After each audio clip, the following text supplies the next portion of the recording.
IPL போட்டிக்கு தடை கோரும் மனுவை உச்சநீதிமன்றம் விசாரணைக்கு ஏற்றுக்கொண்டுள்ளது.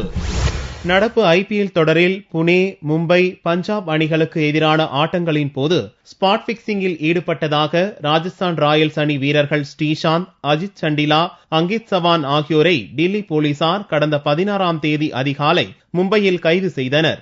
டில்லி சாகித் நீதிமன்றத்தில் ஆஜர்படுத்தப்பட்ட அவர்களை டில்லி போலீசார் 5 நாள் காவலில் எடுத்து தீவிர விசாரணை மேற்கொண்டனர். விசாரணையின் போது ராஜஸ்தான் அணியின் மேலும் 3 வீரர்களை சூதாட்ட புக்கிகள் அணுகியது முதல் வீரர்களை ஸ்பாட் பிக்சிங்கில் ஈடுபடுத்துவதற்காக அழகிகளை சப்ளை செய்தது வரையில் பல திடுக்கிடும் தகவல்கள் வெளியாகின.